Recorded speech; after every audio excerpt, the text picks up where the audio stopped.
Dedi, Mas Dedi Haryadi. Tafadhal. Assalamualaikum. Bisa di-unmute dulu? Assalamualaikum. Baik, jazakumullah khair. Silakan. Yang pertama Ustaz, dari penjelasan yang banyak dalam Al-Quran bahwa masuk surga itu kan karena amal. Misal dalam surah Al-Kahfi ayat 107 dan surah-surah yang lain itu jazaa'an bima kanu ya'malun. Yeah. Tetapi dalam satu hadis yang kemudian membuat saya walladzi nafsi biyadihi, itu Rasul menyebutkan demi jiwa yang berada ya di tangannya gitu, bahwa tidak akan masuk surga seseorang karena amalannya gitu. Sampai para sahabat kemudian bertanya, wala anta ya Rasul, apakah engkau juga tidak ya Rasul? Rasul menjawab, wala ana, saya pun tidak, kecuali dengan rahmatnya Allah. Nah, jadi yang saya ingin bertanyakan itu cara menjama atau mengkompromikan ayat dan hadis ini bagaimana Ustaz? Baik. Karena takutnya nanti ada orang-orang salah paham gitu, berarti tidak ada gunanya beramal gitu ketika melihat hadis ini. Dan hadis ini insyaallah sahih. Allah yubarik fikum. Kita langsung pada bagian yang pertama. Cara memahaminya, pertama begini. Kita harus menempatkan dulu Al-Quran dan hadis-hadis Nabi Muhammad SAW dari sudut pandangan kebahasaan, gramatikal adalah pada urutan yang tertinggi, urutan yang paling fasih. Ini dulu ya. Nah, kalimat fasih dalam bahasa Arab, ingat sekarang kita masuk dengan membacanya dengan ilmunya. Jadi kalau ada berbahasa Arab, pakai ilmunya dengan dasar bahasa Arab. Jangan kita memahami satu konstruksi kebahasaan bahasa Arab pakai gramatikal bahasa Indonesia atau bahasa Inggris. Itu tidak tepat. Kalau bahasa Indonesia pakai kaidah bahasa Indonesia, kalau bahasa Arab pakai kaidah apa? Bahasa Arab. Nah, Al-Quran itu memiliki tingkat tertinggi dari semua unsur tertinggi dalam kebahasaan di gramatikal bahasa Arab. Dari nilai sastranya, dari mulai kefasihannya, dari gramatikalnya, sehingga semua gramatikal Arab saat ini itu mengacu acuan pertamanya Al-Quran. Dan yang kedua hadis Nabi Muhammad SAW. Karena Nabi pun secara pribadi mengatakan, ana afsahul Arabi baida'anni min Quraisyin.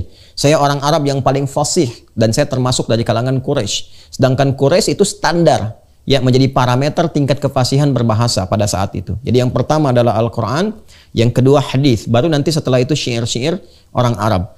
Nah, disebut tingkat tertinggi itu kalau nanti memenuhi, awas, dalam turunan-turunan keilmuannya setidaknya 4 dasar keilmuan. Yang pertama nahu, ya, nahunya sempurna, karena itu nanti ukuran standar referensi nahu di Al-Quran pertama kali, ya. Kemudian yang kedua adalah saraf, ya, nanti ada nahu untuk menentukan harakat di akhir, saraf perubahan dari fasih kata, ada 12 turunannya. Yang ketiga balaghah, balaghah ini nanti ada 3, ya, ada ma'ani, bayan, dan badiah. Ma'ani untuk memilih diksi yang sesuai, bayan bagaimana menyampaikan pilihan kalimat itu sehingga jelas untuk didengar. Yang ketiga kemudian badi' menghiasi penjelasan itu sehingga nyaman untuk diterima. Kalau disampaikan tidak merasa diajari, kalau diperintahkan tidak merasa diperintah. Yang keempat nanti ada arud, ya, arud itu seni menata kata sehingga indah untuk didengar, ya. Yang sekarang seperti ilmu puisi dan sebagainya. Ada 16 lagi cabangnya disebut dengan bahar. Nah, Al-Quran itu berada di atas itu semua. Hadis berada di atas itu semua karena keduanya itu referensi untuk turunan 4 ini. Dalam mengungkapkan ayat-ayat yang disampaikan hingga sampai ke kita, kemudian hadis-hadis Nabi Muhammad SAW itu karena sempurna maka mencakup segala turunan ini, ya, segala turunan ini. Misal di ilmu balaghah itu ada ma'ani, ada bayan, ada badiah. Ya, di bayan, badi ada majaz, ada isti'arah, ada kiasan, ada metafor gitu kan, dan turunan-turunan yang lainnya. Nah, di Al-Qur'an pun itu banyak ungkapan-ungkapan yang sifatnya metafor. Karena itu ada ayat-ayat yang saking tingginya kita membutuhkan tafsir. Nggak bisa berdiri sendiri. Ya, yang ringan-ringan mudah untuk dipahami. Qul huwallahu ahad, Allahus samad, lam yalid walam yulad walam yakul lahu kufuwan ahad. Selesai. Itu gampang kita dengar, kita paham, selesai, kita mengerti. Tapi keindahannya ada pada diksinya. Ya, ada pada diksinya. Itu nanti ilmu ma'ani membahasnya. Tapi kalau kita ingin membahas ayat-ayat yang sifatnya menghadirkan misalnya kesan metafor tentang orang munafik tuh. Ya, yakadul barqu yakhtafu absarahum. Ya, Al-Baqarah ayat ke-20. Bagaimana kita bisa membahas orang munafik diilustrasikan seperti hujan yang deras, mendengar petir, tutup telinganya. Bagaimana memahaminya? Ya, nah itu mesti ada pendekatan lain lagi. Pendekatannya menggunakan metafor, pendekatan majaz. Ilmunya nanti dibahas di ilmu bayan, di ilmu badi'. Bagaimana memahami keindahan wadduha wal-laili idza saja ma wadda'aka rabbuka wa ma qala. Ujungnya ilmunya ilmu arud. Nah, yang saya ingin katakan 85% ungkapan-ungkapan dalam Al-Qur'an, dalam hadis, nah itu ungkapannya menggunakan ungkapan ilmu balaghah. Tinggi nilainya. Untuk menunjukkan ketinggian bahasa Al-Quran. Ya, kenapa menggunakan tata bahasa yang tinggi seperti ini? Dijawab di surah Yusuf. Ya, surah ke-12. Ketika Allah menyampaikan di pembukaannya, Inna anzalnahu Qur'anan Arabiyya. Ya, kami turunkan Al-Quran dengan menggunakan bahasa Arab yang sempurna. Apa tujuannya? La'allakum ta'qilun. Supaya kamu pintar. Ya, supaya belajar, meningkat kecerdasan, meningkat kepintaran. Karena sempurna gramatikal ini. Ya, nah, nanti kalau kita bahas terlalu dalam. Karena itu, kalau ingin kita mengetahui kalimat-kalimat dalam Al-Quran, dalam hadis, coba lihat. Ini termasuk mana nih unsurnya? Apakah dibacanya pakai ilmu balaghah, cukup nahu, atau cukup sharaf? Nah, kalau kita melihat seperti yang tadi Anda sampaikan, nah ini tinjauan maknanya, dibacanya, dipahami ilmunya, tidak bisa menggunakan bahasa Arab biasa, dengan menggunakan standar nahu. Terus pakai terjemah jadi paham, tidak. Kita harus gunakan di sini konstruksi pendekatan ilmu balaghah. Apa yang diterapkan di sini? Namanya majaz. Subbabnya apa? Namanya isti'arah. Ada sedikit kinayahnya di situ. Ya, dari mana mempraktekannya? Yuk, sekarang kita pahami. Semua hamba mendapatkan apapun itu dalam kehidupan dari Allah Subhanahu wa taala itu karena rahmatnya Allah. Karena rahmatnya Allah. Ya, rahmat itu diberikan oleh Allah tanpa batas.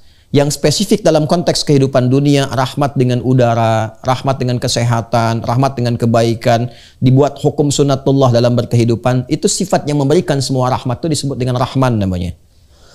Disebut dengan Rahman. Maka dibikin hukum nih. Ya, orang kalau mau kerja mendapatkan rezeki. Orang kalau mau belajar dapat pengetahuan. Ya kan? Pengetahuan, rezeki, semuanya semua dari Allah. Dan diberikan kepada kita lewat rahmatnya. Rahmat Allah yang memberikan pengetahuan, memberikan rezeki, itu disebut Rahman namanya. Di akhirat pun orang berpeluang mendapatkan surga. Ada yang hisabnya bahkan ringan, itu kan, secepat kilat, berangkat masuk surga. Surganya ada yang bebas milih dari pintu mana saja. Ada yang masuk bab pintu Ar-Rayyan, pintu tahajud, pintu ini. Itu karena rahmat Allah. Rahmat Allah yang diberikan terbatas bagi insan beriman saja dalam konteks akhirat. Di dalam kehidupan dunia disebut dengan Rahman, dalam kehidupan akhirat disebut dengan Rahim. Ya kan? Dibuat hukum. Yang masuk ke sini, ini ketika mendapatkan ini jalannya begini. Nah, rahmat Allah itu ketika diberikan, Allah buat hukum keadilan, bersanding dengan ikhtiar namanya. Ya, bersanding dengan apa? Ikhtiar namanya. Jadi frame-nya, ruangnya disebut dengan rahmat, ya. Pemberian itu didapatkan rahmatnya lewat ikhtiar. Ini ada pintu namanya pintu rahmat. Anda kalau mau masuk, Anda buka pintunya dulu kan? Membuka pintu itu lewat ikhtiar. Nah, ikhtiar itu yang disebut dengan amal namanya. Ikhtiar itu disebut dengan apa? Dengan amal namanya. Ini kalau saya ilustrasikan seperti ini. Ini ada rahmat Allah. Ya. Terkait dengan dunia, nih, dunia disebut Rahman. Terkait dengan akhirat disebut Rahim. Allah pemberi rahmat dunia disebut dengan Rahman, pemberi rahmat akhirat disebut dengan Rahim. Jelas ya? Baik. Di dunia diberikan rezeki, ya, di dunia diberikan pengetahuan, ilmu, macam-macam lah. Tapi Allah buat hukum. Untuk mendapatkan rahmat ini dibuat hukum. Ya, sunnatullah fil kaun. Hukumnya, ketentuannya dibentuk dalam bentuk ikhtiar. Bahasa viralnya disebut dengan amal. Bekerja, usaha. Amal, ya, kerja, usaha. Anda kalau ingin dapat rahmat Allah dengan rahmannya berupa pengetahuan, maka mesti ada usaha. Apa amalnya? Sekolah. Minimal baca, Iqra. Nggak sekolah, minimal baca, Iqra. Iqra bismi rabbikal ladzi khalaq. Kalau mau lebih banyak lagi, silahkan dari TK, SD, SMP, itu ikhtiarnya, amalnya. Orang kalau nggak belajar, ya, usaha nggak ada usaha, nggak akan dapat pengetahuan. Mesti ada usaha dulu. Orang pengen harta, rizki, ya, mesti ada usaha. Minimal dia bergerak, bekerja, beraktivitas, baru dapat ini. Ya, hakikatnya ketika mendapatkan rezeki, mendapatkan ilmu, dia sedang mendapat rahmat Allah dengan sifat rahmannya.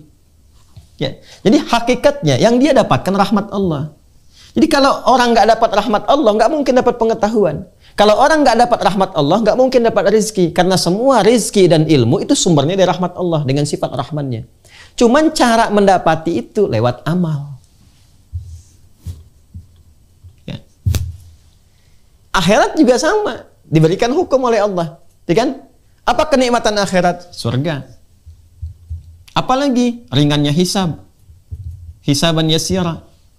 Ya, hisab yang ringan, pertanggungjawaban yang ringan, surga yang bisa milih banyak, gitu kan? Sifat Allah yang memberikan ini disebut rahim.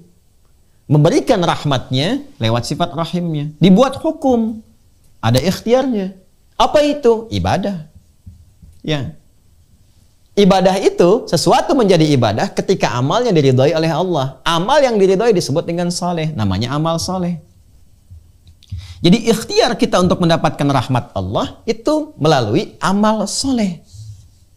Ikhtiarnya melalui apa? Amal soleh. Ketika seseorang beramal soleh, ini hakikatnya dia beramal untuk mendapatkan rahmat Allah. Ketika rahmat diberikan, surga kemudian dibentangkan kepada dirinya. Jadi hadis nggak ada yang salah. Ayat nggak ada yang salah. Kalau kita ingin memadukan, memang semua hamba itu masuk surganya karena rahmat Allah. Karena surga ini adalah bagian dari rahmat Allah dengan sifat rahimnya. Cuman bagaimana mendapatkan rahmat Allah itu? Lewat amal di sini. Karena itulah kemudian di ayat Al-Quran banyak yang membentangkan amal-amal soleh disandingkan dengan surga. Bahkan surga pertama pun yang disebutkan dalam Al-Quran, pembukanya menggunakan iman dan amal soleh. Quran surah kedua, ayat 25. وَبَشِّرِ الَّذِينَ آمَنُوا وَعَمِلُوا الصَّالِحَاتِ. Berikan kabar gembira pada orang-orang yang beriman dan mengkreasikan imannya melalui amal soleh. Untuk apa? Untuk mendapatkan rahmat Allah. Nah, kalau dia beramal soleh, dapat rahmat Allah berupa apa? Annalahum jannatin tajri min tahtihal anhar. Inilah surga yang disiapkan. Jadi nggak ada pertentangan antara ayat dengan hadis. Karena yang digunakan adalah bacaannya menggunakan gramatikal balaghah. Jadi ketika digabungkan kita mengerti. Memang semua hamba ini masuk surga itu dengan rahmat Allah. Ya. Bagaimana cara mendapatkan rahmat itu? Ya lewat amal. Ya. Apakah semua amal akan menentukan dia langsung masuk surga? Belum tentu. Kan ditimbang dulu, diukur dulu. Apakah ikhlas atau tidak? Apakah baik atau tidak? Kan Allah yang menentukan. Melihat. Karena itu nanti Nabi mengingatkan dari awal. Innamal amalu binniyat, innamal amalu binniyat. Ya, jadi benar. Masuk surga itu belum tentu karena amalnya. Kenapa? Karena belum tentu semua amal berkualitas. Ya, kalau Allah tidak memberikan bimbingan rahmat, nggak akan jadi itu amal mengantarkan kita ke surga. Kenapa? Karena kita nggak tahu dari semua amal itu berapa yang benar, yang berkesesuaian dengan rahmat Allah, yang ikhlas, yang baik, yang tulus. Betapa banyak orang berinfak tapi ternyata ria, orang sholat yang ria. Ya, jadi belum tentu ketika seseorang sholat itu, sholatnya mengantarkan dia kepada surga. Kecuali jika sholat yang dilakukan, sholat mengikuti ketentuan rahmat Allah. Ini maksudnya. Apa itu? Ada keikhlasan, ada kesungguhan. Itu yang dimaksudkan. Jadi nggak ada pertentangan antara hadis yang sahih tadi dengan ayat Al-Quran. Cara membacanya adalah semua anugerah yang Allah berikan itu berdasarkan rahmatnya. Dan untuk mendapatkan rahmat itu ditempuh lewat ikhtiar amal soleh. Nah, sedangkan yang memasukkan dia ke dalam surganya adalah rahmat Allah yang dihasilkan dari amal soleh yang dia lakukan. Apakah setiap amal soleh sudah berpotensi langsung mendapatkan rahmat Allah untuk mengantarkan ke surga? Kata Nabi, belum tentu. Kalau amal soleh itu tidak memiliki kualitas untuk mendapatkan rahmat. Seperti apa? Tidak ikhlas, ada riyanya, ya, untuk sekedar pencitraan dunia saja, maka dia dapat dunianya, dia tidak dapat bagian akhiratnya. Saya kira sangat jelas apa yang diuraikan itu. Karena itulah kemudian Nabi membimbing kita untuk melakukan setiap aktivitas yang berpotensi mendapatkan dua rahmat langsung, dunia dan akhirat.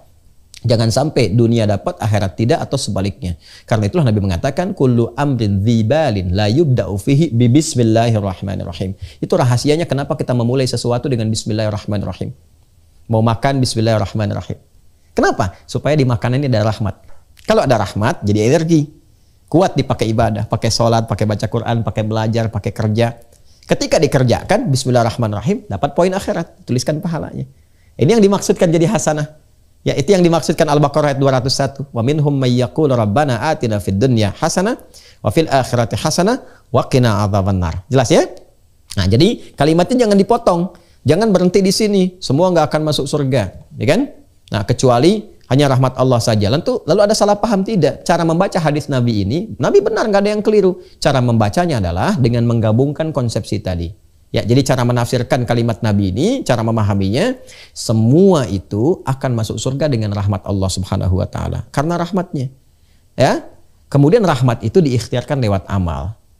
Jelas ya? Tapi kamu jangan menyimpulkan semua yang beramal itu sudah pasti ke surga. Belum tentu. Kalau beramalnya tidak benar. Amal yang kualifikasinya tidak sesuai dengan rahmat. Jelas ya? Baik, itu yang saya maksudkan. Wallahu ta'ala alam bisawab.